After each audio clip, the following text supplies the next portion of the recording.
오늘 이 저녁에는 오늘 이 사도행전 2장 말씀을 중심으로 내게 있어서 우리 개인에게 있어서 예수 그리스도가 누구인지 다시 한번 확인하는 시간이 되고 또 예수님을 다시 한번 뜨겁게 우리 중심의 주인으로 올려드리는 귀한 시간이 될 수 있기를 간절히 축원합니다.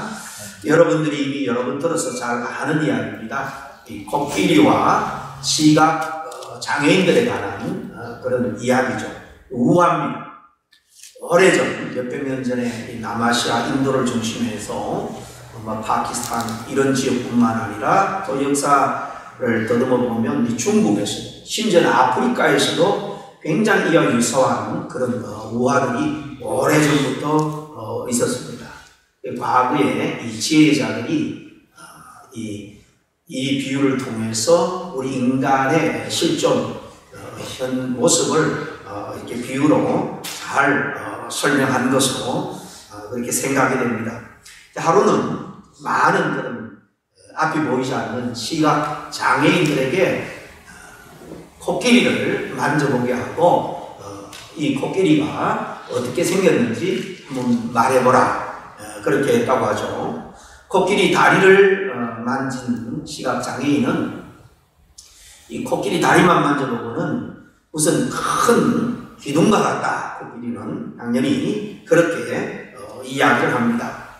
그렇지만 가늘고 긴 또 코를 만진 한 시각 장애인은 웬 긴 호수, 튜브와 같다. 그렇게 이야기를 하고 또 넓적한 배를 만진 시각 장애인은 고개를 갸우뚱 하더니만 이 코끼리는 무슨 넓은 벽과 같다. 그렇게 이야기를 하고 귀를 만진 시각 장애인은 이 코끼리는 큰 부채같이 생겼다. 그렇게 말을 하더라는 것입니다.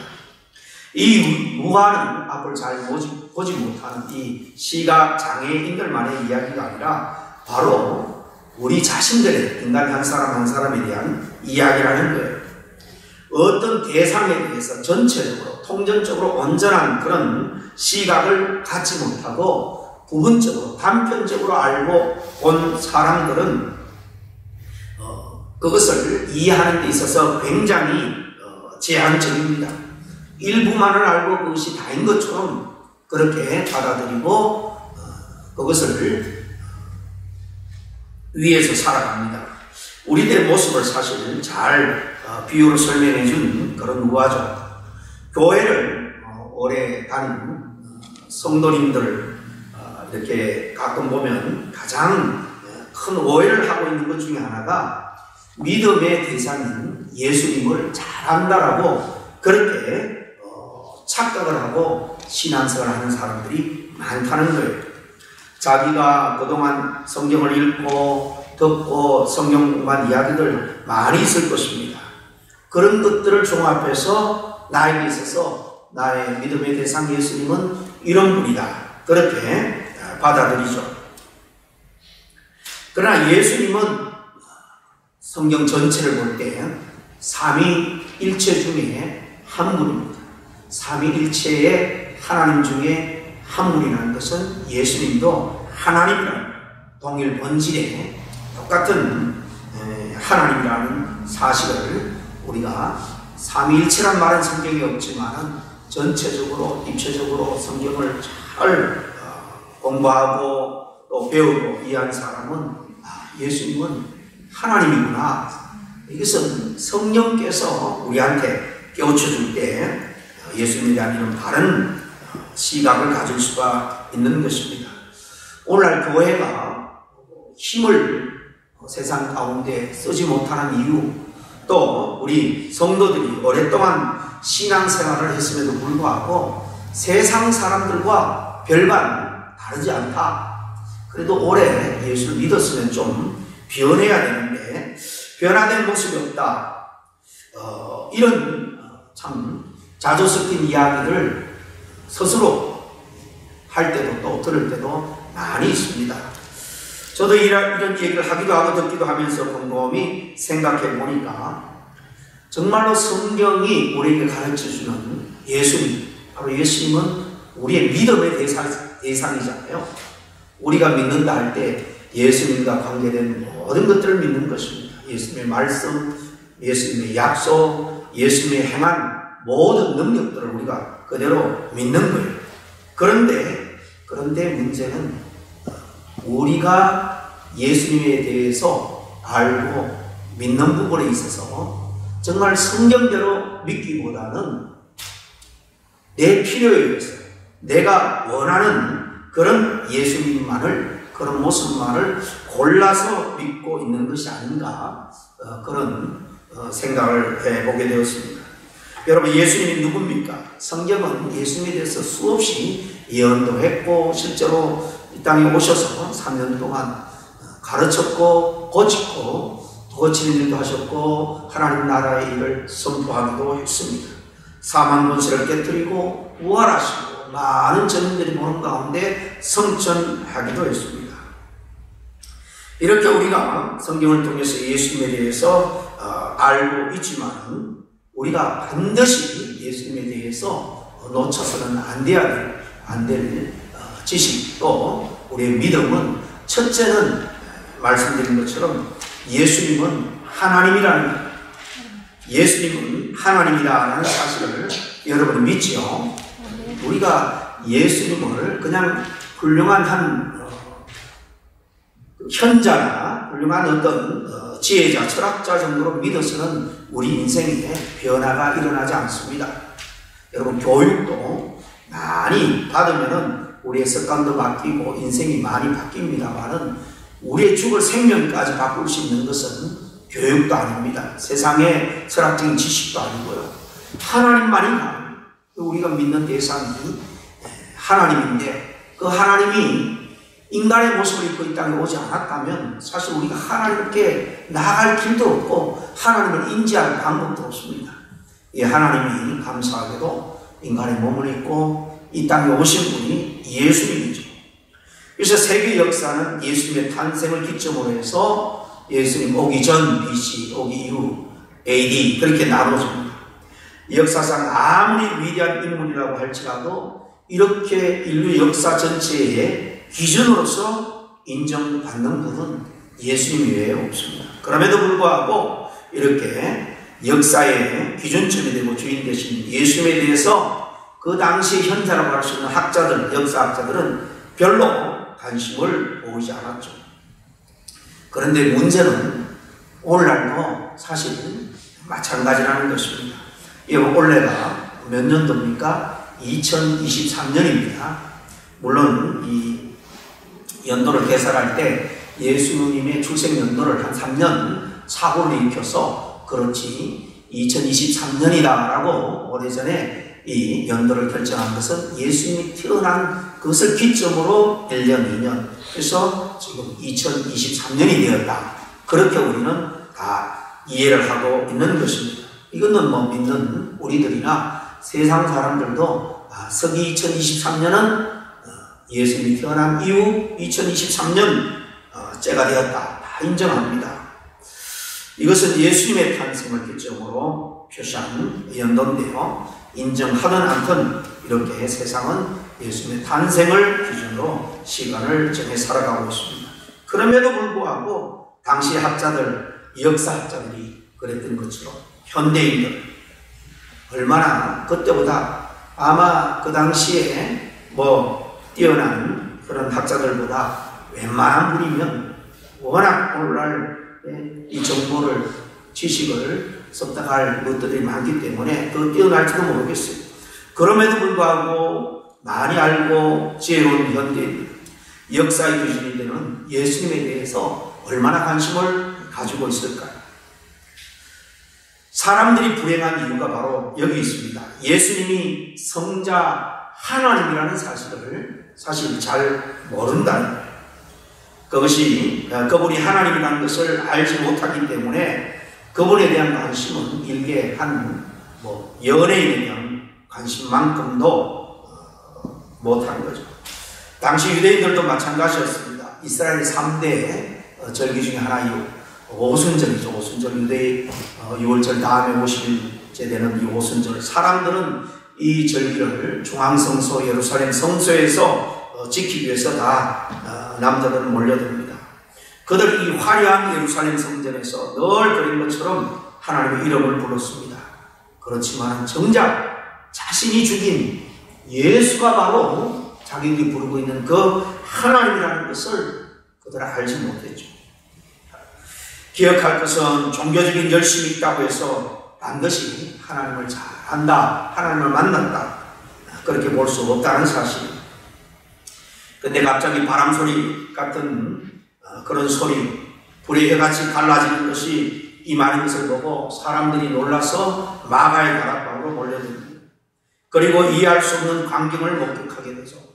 당시에 이 갈릴리 지역은 변방입니다. 제대로 교육을 받지 못한 이 시골 출신의 북쪽 갈릴리 사람들이 중심이 되어서 모여 있는데, 이들이 세계 각국의 언어로 하나님의 큰 일을 말하기 시작했다. 성경의 앞에 보면 그렇게 되어 있습니다.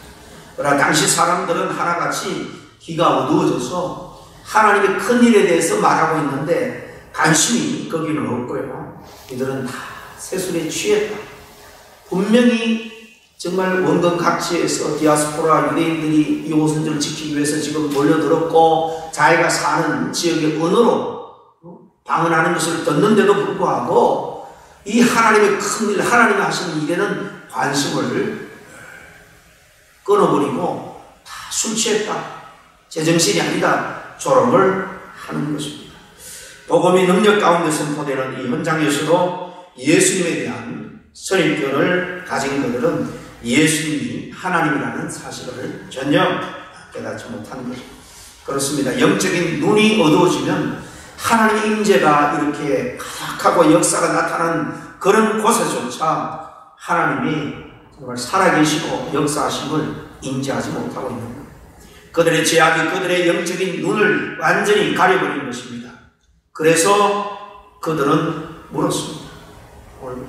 2장 앞에 12절 13절에 보면, 사도행전 2장 앞에 보면 다 놀라며 당황하여서 이르되 이 어찌된 일이냐 하며, 또 어떤 이들은 조롱하여 이르되 그들이 세술에 취하였다 하더라. 이자 베드로가 다른 11 사도들과 함께 일어나서 증언합니다. 자신들은 지금 세술에 취한 것이 아니라 일찍이 우리의 선지자인 하나님 요엘이 예언한 것처럼 너희들이 죽인 예수는 하나님이 정하신 뜻과 미리 하신 대로 내준 바인 바로 성령 하나님이라는 거예요. 그러면서 지금 이 모든 현상은 요엘의 예언대로 성령을 받은 그 연유로 말미암아 지금 이 놀라운 일들이, 하나님의 큰 일들이 일어나고 있다라고 증언하고 있는 것입니다. 여러분, 우리가 믿는 예수님은 성자 하나님입니다. 베드로가 다윗의 예언을 인용하여 증언한 것처럼 예수님은 성부 하나님께서 인류를 구원하기 위해서 계획하신 대로 이 땅에 오셔서 십자가에 내어 주시고 다시 살리셔서 하늘로 높이신 하나님 그분입니다. 그러기에 우리는 그분을 믿고 경배해야 됩니다. 그분 앞에 늘 겸손히 나가야 되는 거예요. 그러나 만약에 예수님을 알되 하나님으로 알지 못하고 인정하지 않는다면 그것은 예수님에 대해서 조금 알지는 몰라도 예수님을 믿는다, 진정한 믿음의 소유자라고는 말할 수 없는 것입니다. 바울도 빌립보서 2장 6절에 분명하게 말씀하고 있지 않습니까? 그는 근본 하나님의 본체십니다. 하나님과 동등된 분이라는 거예요. 그래서 요한복음 10장 30절에 보면 예수님도 사실 생전에 친히 나와 아버지는 하나다, 똑같은 동일한 분이다, 사실 이렇게 말하고 있는 거예요. 이것 때문에 불경죄로 종교 지도자들이 예수님을 죽이려고 그때부터 도모한 것이지만 분명히 주님도 생전에 나와 아버지 하나님은 하나다라고 분명히 말씀했습니다. 이처럼 하나님은 바로, 예수님은 바로 하나님 그분입니다. 동일 본체입니다. 동시에 또 우리가 예수님에 대해서 알아야 될 것은 우리의 하나님이기 때문에 그분은 우리의 주님이 되신다는 겁니다. 베드로의 증언대로 예수님이 만물을 지으신 하나님이시라면 그분은 분명히 우리의 주인입니다. 주인, 바로 주인님. 여기서 주님이라고 우리가 그냥 약식으로 말하죠. 우리가 로드라고 부르는 것은 우리의 주인이다 라는 말이죠. 예수님은 우리의 주인입니다. 우리를 이 땅에 오게 하고 살게 하고 우리의 미래까지도 다 그분의 손 안에 있다는 것입니다. 세상 사람들이 인정하지 하든지 하지 않든지 간에 여러분, 예수님은 하나님이고 하나님은 이 세상에 그리고 우리 한 사람 한 사람의 주인 된다라는 사실을 우리는 믿어야 됩니다. 엄연한 것은 진리입니다. 안타깝게도 세상 사람들은 예수님을 주인으로 인정을 하고 싶지 않은 거죠. 우리가 복음을 전할 때 복음을 거부하는 이유 중에 가장 큰 이유를 꼽는다면요, 직접적으로 그 사람들이 말하지 않아서 그렇지 예수님을 주인으로 섬기면 예수님에게 매인다. 자기가 주인 되어서 살아야 되는데 예수 믿으면 모든 것이 주인 되는 예수님 때문에 자기 뜻을 내려놓고 모든 것이 부자연스러울 수밖에 없다. 이런 이유 때문에 사실 우리 주인 되신 예수님을 전할 때에 그들은 받아들이기를 무의식 가운데 꺼려하는 것입니다. 그러나 베드로는 사도행전 2장 36절에 이렇게 증언하죠. 마지막 36절에 그런즉 이스라엘 온 집은 확실히 알지니 십자가에 못 박은 이 예수를 하나님이 뭐요? 주와 그리스도가 되게 하셨느니라. 긴 베드로의 설교를 마감하면서 바로 너희가 십자가에 못 박은 이 예수가 우리의 주인이 되고 그리스도 우리의 구원자가 된다라고 딱 정리해서 선포하는 거예요. 그렇습니다. 제대로 된 인생을 살고 싶다면 십자가에 못 박히신 예수님이 바로 우리의 주인이라는 것을 알고 인정을 해야 됩니다. 신앙생활 한다는 것은요, 내가 주인된 그 과거의 삶에서 이제 예수님을 내 삶의 중심에 주인으로 모신다는 거예요. 그냥 예수 믿는다 고백하는 것으로, 그냥 정해진 시간에 특별히 주일날 교회 가는 것으로 내가 주님을 믿습니다. 이건 피상적인 이야기입니다. 본질적인 이야기는 바로 예수 믿는다는 이야기는 내 주인이 나에서 바로 예수님으로 바뀌었다라고 고백하고 그것을 인정하고 살아가는 것이죠. 그렇지 않은 사람에게는 아무리 믿음이 있다고 보니 우겨도 적어도 주님이 볼 때는 인정할 수 없는 것입니다. 우리가 정말 주인 되신 예수님을 주인으로 모실 때 그분은 우리 인생 전체를 책임져 주실 것입니다. 요즘 유명한 제작자가 만든 그 바이올린 몇백만 불 한다고, 저도 바이올린을 문외하기 때문에 잘 모르겠습니다만, 그런데 그 유명한 그리고 값비싼 그 바이올린이요, 주인을 만나면은 그 가치를 다 합니다. 그런데 바이올린에 대해서 저처럼 문의하는 그냥 똑같은 소리 나는 악기통에 불과한 것입니다. 정말 그 가치를 드러내기 위해서는 제대로 된 주인을 만나야 되죠. 주인을 만나지 못하면 여전히 그것은 나무통에 소리 나는 그런 한 물건에 불과한 것입니다. 이렇게 바이올린도 주인이 바뀌면 놀라운 그런 음악을 만들어내고 수많은 사람들에게 감동을 줍니다. 참 주인을 만나야 하는 거죠. 여러분, 왜 우리가 믿는다 하면서 정말 형통한 인생을 살지 못할까? 그런 생각을 해본 적이 여러분도 많을 줄 압니다. 오늘 말씀드린 것처럼 예수님을 믿는다 하지만 여전히 내 인생의 주인은 나고 예수님으로 주인을 옮겨 타지 못했기 때문입니다. 주인을 바꾸지 못했기 때문입니다.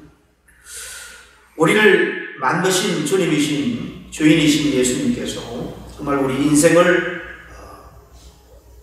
그분께 인생을 맡길 때에 그분은 우리 모든 것을 정말 큰 섭리 가운데 합력하여 항상 선으로 우리를 인도할 겁니다. 그분께 인생을 맡길 수 있기를 바랍니다. 그렇게 할 때만이 우리는 비로소 정말 변화된 모습, 믿는 사람이 보든 믿지 않는 사람이 보든 저 사람은 정말 그리스도인이네, 적어도 그런 말 한두 번은 들을 수 있을 것입니다. 정말 우리가 주님 앞에 우리 인생을 맡길 때 정말로 우리가 고난 속에서도 기뻐할 수 있고 정말 세상 사람들이 알지 못하는 그런 놀라운 소망 가운데 감사하며 살아갈 수 있게 될 줄로 믿습니다. 잠언서 16장 2절에 분명하게 약속하지 않습니까? 너희 행사를 여호와께 맡기라. 너희 행사를 여호와께 맡기라. 그리하면 내가 경영하는 것이 이루리라. 분명히 말씀합니다. 이 약속의 말씀을 굳게 믿으시고 주님께 우리 행사, 우리 작은 일 하나둘 뿐만 아니라 우리 인생 전체를 그분께 다 맡길 수 있는 저와 여러분 될 수 있기를 바랍니다. 이 약속의 주님께서 분명하게 책임져 주실 줄로 믿습니다. 마지막으로 우리가 예수님에 대해서 반드시 알고 믿어야 될 것은 예수님은 세이비어, 구세주가 된다는 것, 그리스도가 되시고 메시아라는 사실입니다. 제가 좋아하는 이 필립 얀시라는 작가가 있는데 내가 알지 못했던 예수라는 책이 있습니다. 이거 읽어보니까 그분이 이렇게 많은 교회에 집회도 다니고 또 영적인 책도 많이 저술을 하는데요. 이렇게 다니면서 교인들과 대화할 기회가 많다는 거죠. 그런데 놀랍게도 이 미국 크리스찬 중에 상당수가 예수가 우리 인생의 지혜자고 우리 인생의 가이드인 것은 알고 또 좋아하는데 이렇게 그리스도가 된다는 사실을 잘 알지 못하고 인정하지 못하는 그리스도가 많다는 거예요. 제가 이렇게 말씀드리면 우리들 가운데 대부분은 예수님 그리스도라는 사실을 누가 모릅니까? 미전도 종족이 아닌다 하면은 뭐 그렇게 반문할 수도 있습니다. 그렇습니다. 교회 오래 다니는 사람치고 이걸 모르는 사람이 누가 있겠습니까? 그렇죠? 그러나 안다는 것은 그저 우리가 머리로 직접 동의하는 것을 의미하는 것이 아닙니다. 예수님이 그리스도시다라는 것을 알면서도 인생의 고난과 역병 속에서 믿음 없는 사람처럼 좌절하고 낭망한다면 예수님을 그리스도로 우리는 압니다. 믿습니다. 어떻게 그렇게 말할 수가 있겠습니까? 마태복음 16장 16절에 보면 베드로의 유명한 신앙 고백이 나오죠. 정확한 고백입니다. 우리가 잘 아는 대로 주는 그리스도요 살아계신 하나님의 아들이십니다. 이게 이 완전한 고백을 확인한 다음에 주님이 바로 이 고백 위에 이제 내가 떠난 다음에 교회를 세워도 되겠다 그렇게 생각하고 교회를 약속을 해 주셨죠. 베드로는 예수님이 주님이고 그리스도라는 사실을 잘 알고 이렇게 정확하게 고백한 제자였습니다. 그럼 모두가 잘 아는 것처럼 예수님께서 십자가에 죽으시는 걸 보고 출행랑을 쳤습니다. 예수님을 부인했죠. 베드로의 입술에는 예수님이 주님입니다. 그리스도입니다. 그렇게 말했지만 그의 삶 속에서 예수님은 그리스도가 아니라 그저 무기력한 그런 죽어가는 한 인간에 불과한 뿐이었습니다. 그렇지 않고서야 그가 어떻게 그리스도를 금방 이렇게 저버리고 부인할 수 있겠습니까? 십자가에 못 박힐 때 주변의 사람들이 뭐라고 말했습니까? 청중들이 자기를 구원하지 못하는 그리스도, 무슨 그리스도냐? 비아냥거렸죠. 이렇게 자기를 구원하지 못하는 그리스도는 그리스도일 리가 없다라고 베드로도 동일하게 그렇게 생각했는지도 모르겠습니다. 그러나 오늘 베드로는 담대히 군중들 가운데 일어서서 외칩니다. 증언합니다. 너희들이 십자가에 못 박은 예수님을 하나님이 주와 그리스도가 되게 하셨다. 이제 베드로는 생명을 걸고 예수님이 그리스도라는 것을 지금 증언하고 있습니다. 일개 갈릴리 바다에서 평생 고기나 잡았던 이 천부가 정말로 예루살렘은 물론이고 유대 넘어 사마리아 또 디아스포라 유대인들까지 정말 종교심이 특심한 그런 남자들은 지금 이 오순절을 지키기 위해서 성전에 바글바글하게 모여 있는데요. 이 일개 베드로가 일어나서 이렇게 담대하게 증언하는 걸 보십니다. 그런 생명 걸고 예수님이 바로 저와 여러분의 그리스도입니다. 메시아입니다. 라고 증언합니다. 무슨 말이겠습니까? 한마디로 베드로는 정말로 완전히 속사람까지 변화됩니다. 성령의 임하심을 통해서 베드로는 이제 입술의 고백이 아닌 참된 신앙을 갖게 된 것입니다. 그리고 그 믿음으로 고백하고 있는 거예요. 예수님은 바로 우리 조상들이 선지자들이 그토록 오랫동안 약속하고 예언했던 바로 기름 부은 자, 바로 그분 메시아입니다. 목회를 하다 보면 사람들이 은혜 받았다 라는 말을 많이 듣습니다. 그런데 가만히 보면 하나님의 은혜를 받았다고는 하는데 별로 변화된 모습을 나타내지 못하는 그런 분들을 볼 때 참 난감합니다. 여전히 인생의 주인은 자신이고 자기 생각대로 살아갑니다. 그렇기 때문에 교회 안에서도 다 하나님을 위한다고 말하면서도 그렇게 부딪혀요. 왜 이런 현상이 나오는 것이? 믿는다고 하지만 그 믿음이 그 사람의 인격과 그 사람의 삶을 바꿀 만큼 전적으로 주님을 믿지 못하기 때문에 그분을 전적으로 자기의 구세주로 떠나가 주인으로 모시고 있지 못하기 때문입니다. 사도행전을 더 읽어보면 베드로의 설교를 듣고 정말로 은혜 받은 사람들이 많이 나오죠. 그들의 인생을 보면 그야말로 완전히 어떻게 이렇게 변화될 수가 있느냐 그렇게 생각할 정도로 정말로 180도 완전히 바뀐 은혜 받은 사람들이 이제 오늘 본문 이후로 보면 몇 장 걸쳐서 나옵니다. 그들의 가치관이 완전히 바뀐 것입니다. 예수님을 믿는다는 것은 예수님을 내 인생의 주인으로 모신다는 것이고 그것은 내 가치관이 바뀌었다는 것을 말합니다. 가치관이 바뀌지 않으면 여전히 세상 낙 좋아하고 물질 좋아하고 세상의 어떤 것들을 좋아하고 그러면서 나는 은혜 생활한다 신앙생활한다. 여러분 사람은 쏘가질지 모르지만 하나님은 만물이 영을 받으시는 분이 아닙니다. 이렇게 가치관이 바뀐 은혜 받은 사람들의 모습을 보면 자기 소유를 더 이상 자신을 위해서 쓰지 않습니다. 주님의 뜻을 위해서 내놓습니다.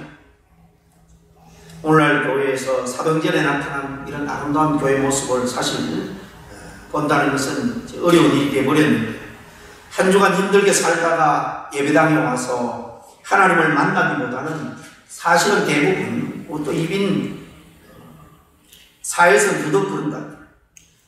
지금 언어도 다르고 말도 다르고 커스텀하고 또 인프로이하고 또 아니면 또 고용인하고 이런저런 손들어 갈등 가운데 스트레스를 받다가 교회에 오면은 그저 좋은 말, 위안의 말 듣고 심리적인 어떤 위안을 누리기 위해서 사실 교회를 찾는 경우가 많이 있습니다.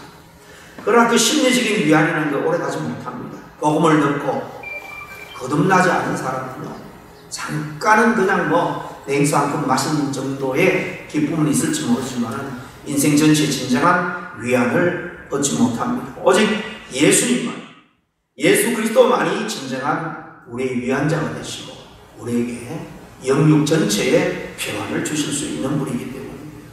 그러기에 변화된 인생을 살고 싶다면 가장 먼저 예수 그리스도가 누군지를 우리가 제대로 알아야 됩니다. 그리고 제대로 믿어야 됩니다. 그럴 때만이 내가 지금 어려움을 당하고 가난에 처해도 바울의 고백처럼 넉넉함과 부유함을 누릴 수 있습니다. 고난 중에도 기뻐할 수 있는 참된 그리스도인의 삶의 능력을 드러낼 수 있는 것입니다. 여러분, 예수님은 하나님입니다. 온 우주 만물을 지으신 분이고 또 우리 인생의 주인입니다. 그런데 그분은 우리의 죄와 허물을 다 용서하기 위해서 십자가에 대속의 죽음을 죽으시고 완전히 저와 여러분을 구원하셨습니다. 그렇다면 정직하게 우리 자신에게 물어봅시다. 이 저녁에 정말로 나는 예수님이 나의 하나님, 나의 주인이고 나의 한 분밖에 없는 그리스도가 된다라고 여러분 이 저녁에 주님 앞에 고백할 수 있겠습니까? 그러면은 우리의 삶이 우리가 고백하는 믿음을 드러내므로 정언을 해야 합니다. 이제부터 당당하게 나의 하나님, 나의 주인, 그리스도가 되시는 구원자가 되시는 우리 주님을 당당하게 드러내고 자랑하고 또 전하며 살아갈 수 있는 저와 여러분이 다 될 수 있기를 간절히 축원합니다. 기도하겠습니다. 주님 아버지 감사합니다. 오늘 우리가 믿는 믿음에 대해 삼으시는 예수 그리스도에 대해서 가장 중요하고 가장 근본적인 주제들을 함께 나누었습니다. 다시 한번 주님을 내 삶의 주인으로 모셔드립니다.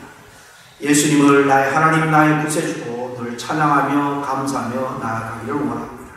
주님께서 정말 우리의 믿음이 삶으로 드러나고 정언될 수 있도록 날마다 성령으로 저희들을 도우시고 저에게 새 힘을 공급하여 주시옵소서. 예수님의 이름으로 기도하옵나이다. 아멘.